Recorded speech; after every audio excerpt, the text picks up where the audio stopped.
Alright gengs, kembali lagi di AHA Channel. Oke, sebelum nonton jangan lupa klik tombol subscribe, like, please komen apapun itu. Nanti kalau ada masukan, ada ide baru lagi untuk next videonya apa, tolong di kolom komen diisi. Subscribe, like, and nyalain tombol loncengnya untuk nanti begitu ada video-video baru lagi akan terus terupdate. So, back to the main topic. Jadi, ada tempat teraneh di dunia ini yang mungkin gengs itu juga belum lihat. Karena banyak sekali spot-spot atau kayak tempat-tempat unik, aneh, dan sekaligus kadang menyeramkan juga ya.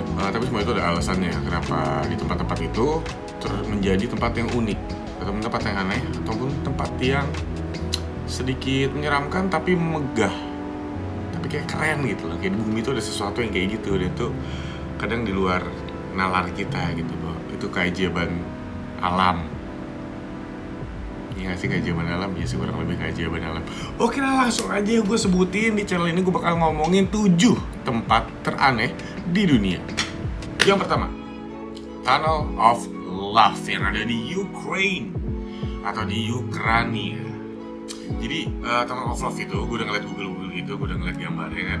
Dan di Tunnel of Love itu dia sebetulnya jatuhnya kayak jalur kereta, tapi dia ada di tengah hutan. Itu taman alami karena itu dari pohon-pohon. Dan yang lebih kerennya lagi, ada di sana itu ada 4 musim. Jadi begitu musim dingin, itu pun pohon-pohonnya akan berubah, warnanya menjadi lebih putih. Spring, fall, itu warnanya pun akan berubah. Jadi kata sih yang paling bagus kalau mau di sana untuk foto-foto di sana itu pada di saat musim fall. Romantis tuh kan, fall itu kan kayak daun-daunnya gitu, terus kayak banyak angin gitu-gitu loh. Dan itu keren banget, asli. Jadi jalur kereta di Tunnel of Love itu sebetulnya ada di kota Kyiv di Ukraina yang berubah menjadi sebuah lorong pepohonan daun yang panjangnya itu dari 3 sampai 5 km. Dan ada mitos baru lagi di sana. Kalau untuk pasangan yang melewati di Tunnel of Love itu, insya Allah akan terwujud impiannya. Yang kedua, itu disebut Natron Lake yang ada di Tanzania. Jadi itu sebenarnya kayak danau, tapi danaunya itu warnanya merah. Itu bisa mengubah binatang atau apapun yang menginjak air itu akan berubah menjadi mumi atau menjadi semacam kayak sejenis batu mumi gitu. Jadi udah nyebur, terus dia berusaha survive, ada burung tuh nyebur, terus berusaha survive, dia terbang kemana. Ternyata akhirnya pas udah terbang, udah landing, badannya udah keburu kayak jadi kayak mumi gitu. Dan itu warnanya coklat. Danaunya sebenarnya itu keren banget tuh, danau itu warnanya merah. Tapi karena memang ada kandungan natron yang sangat kuat, itu bisa bikin instantly lo menjadi mumi. Kenapa bisa jadi mumi? Apapun yang menyentuh danau super keren berwarna merah itu sebetulnya itu karena ada natrium bikarbonat dan natrium karbonat. Kandungan tersebut berasal dari abu vulkanik dan berbagai mineral yang terdapat di daerah situ, di mata air di situ. Dan itu menyebabkan binatang atau apapun yang menyentuh binatang daun, even manusia pun itu akan langsung ngerasa kayak kebakar, terus langsung mengering, terus jadi kayak mumi. Yang ketiga, alright, yang ketiga itu ada namanya di Rakotsburg. Enggak. Gue penasaran sama pronunciation-nya, jadi di Rakotsburg.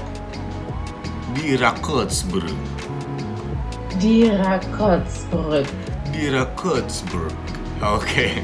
Di Rakotsburg atau biasa juga disebut sebagai jembatan setan atau Devil's Bridge. Jadi emang keunikannya di Rakotsburg, ya keunikannya di Rakotsburg ini pakai di itu de kalau bahasa Jermannya. Di Rakotsburg ini presisi. Jadi presisi jembatannya itu benar-benar dia bikin setengah lingkaran. Jadi pada saat air tenang nih, itu akan membuat lingkaran sempurna di reflection airnya. Jadi itu benar kayak ini setengah lingkaran tapi begitu terus jadi kayak satu lingkaran full yang dan itu nggak ada misi sama sekali. Itu benar-benar lingkaran full. Itu keren banget. Jadi dari segi arsitektur aja pada zaman segitu lebih tepatnya pada tahun abad ke-19 itu termasuk infrastruktur yang sangat keren. Tapi kenapa disebut lagi Devil's Bridge? Karena ya dulu ada ceritanya nih ya, pada zaman dulu itu si pembuat jembatan ini dia make a deal with the devil. Terus dia kayak bilang, gue pengen bikin jembatan yang, singkatnya nih ya, misalnya gue pembuatnya gitu, iya bro itu misalnya si devilnya, oke. Iya bro, gue pengen bikin jembatan yang jembatan yang sangat unik dan sangat presisi, bisa nggak bro lu bantu gue? Terus kata setannya, oke, bisa banget bro, gitu kan. Tapi ada cost-nya, ada biayanya. Oke, apa biayanya? Nyawa lu. Jadi terus akhirnya si pembuat jembatan mereka deal with the devil dan dia akan menyerahkan nyawanya. Dan jembatan itu selesai sekitar tahun 1860. Ada banyak referensi sih, tapi yang saya lihat sih, dan yang gue lihat itu sekitar 1860-an itu udah selesai jembatannya. Dan pada saat itu juga si pembuatnya pun udah. Yang keempat, nah yang keempat itu juga keren juga nih. Yang keempat itu namanya Eternal Flame Falls yang ada di New York, Amerika Serikat. Air terjun abadi ini lebih tepatnya itu berada di Shell Creek Preserve, New York, Amerika Serikat. Ini keren banget men. Jadi gue udah ngeliat fotonya dia kayak air terjun kan tahu air terjun, tapi dia ada kayak tangga-tangga air terjunnya gitu. Terus di tengah-tengah air terjunnya, nah terus di sini juga ada api, dan ini disebut Eternal Flame. Dan setelah gue dan tim gue riset, ternyata api ini kenapa terus menyala, dan memang dia itu kebetulan di bawah air terjunnya ini air nih, dan dia nggak kena air sama sekali, dia pas di bawah bebatuan yang emang agak gede dan nutup. Ternyata kenapa di sini ada api dan terus menyala tidak pernah mati, itu karena ada gas metana dari dalam situ, dari celah-celah kerak-kerak yang di bawah. Jadi setelah puluhan tahun, ratusan tahun itu ada endapan dari hewan yang meninggal, hewan yang mati, terus kayak tumbuhan-tumbuhan, sampai dia mengendap ke bawah. Terus ada crack nih di atas. Di crack ini dia keluarlah gas-gas metana itu, dan menyebabkan timbulnya api. Makanya disebut Eternal Flame. Yang kelima namanya Salar de. Wah, Salar de. Wah, nggak bisa. Gue nggak suka yang gini. Kalau gue nggak bisa bacanya, gue nggak demen. Gue harus bisa mempronunciationkan bahasa Bolivia. Bolivia itu kan bahasa Spain ya. Bolivia kan mayoritas bahasa Spanyol ya. Iya, Bolivia itu bahasa Spanyol. Oke, kita ke Google Translate. Salar de Uyuni. Wait, what? Salar de Uyuni.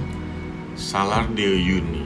Salar de Uyuni. Salar de Uyuni. Lokasinya berada di bagian Potosi dan Oruro yang ada di Bolivia. Tempat ini disebut sebagai danau garam terbesar yang ada di dunia, sekaligus juga cermin terbesar yang ada di dunia, atau cermin langit raksasa.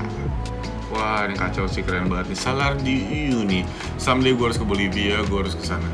Fix deal, sah yang gak geng, setuju gak gengs? Jadi kenapa bisa terjadi, itu merupakan Salar de Uyuni itu merupakan danau garam terbesar. Jadi ada endapan garam di bawah tanahnya itu yang menumpuk, itu besar banget. Terus begitu itu kan udah danau prasejarah ya, danau prasejarah yang banyak airnya, yang tadinya mungkin dialirin air laut tapi sekarang tidak, akhirnya dia mengering, tapi di sana endapan garamnya masih ada di situ. Jadi setiap ada hujan, sebenarnya gersang ya. Kalau di Salar de Uyuni itu sebenarnya gersang kalau misalnya tidak hujan.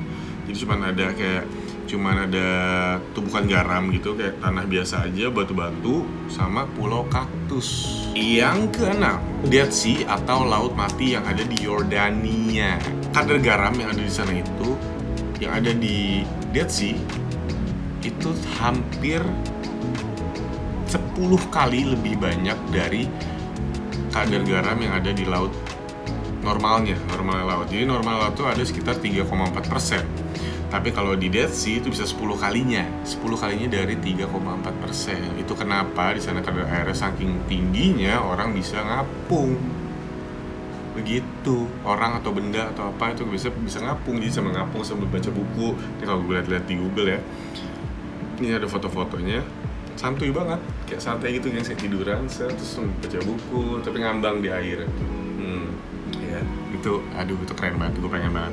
Yang terakhir tapi tidak kalah menarik itu ada di nomor ke-7, yaitu Gunung Kalimutu yang ada di sini, di tanah air kita, gengs, di Indonesia. Gunung Kalimutu itu terletak di Flores, Nusa Tenggara Timur. Kenapa dia unik? Karena dulu di Gunung Kalimutu itu dia ada 3 danau. 3 danaunya itu warnanya berubah-berubah.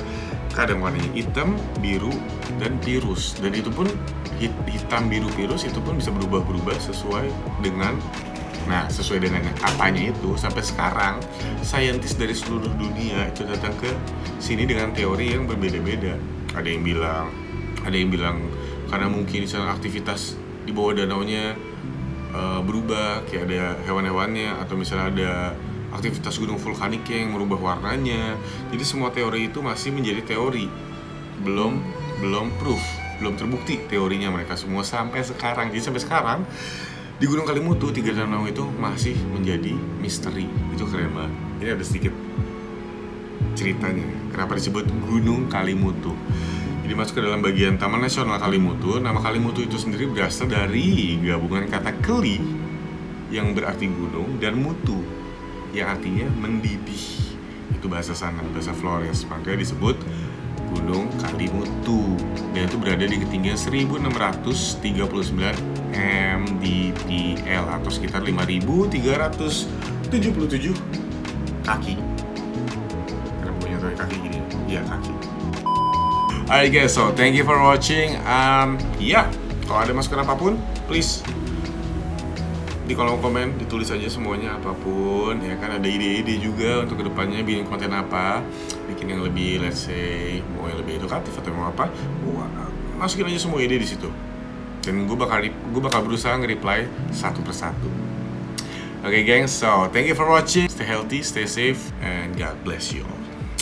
Alright, see you on the next video. Bye bye.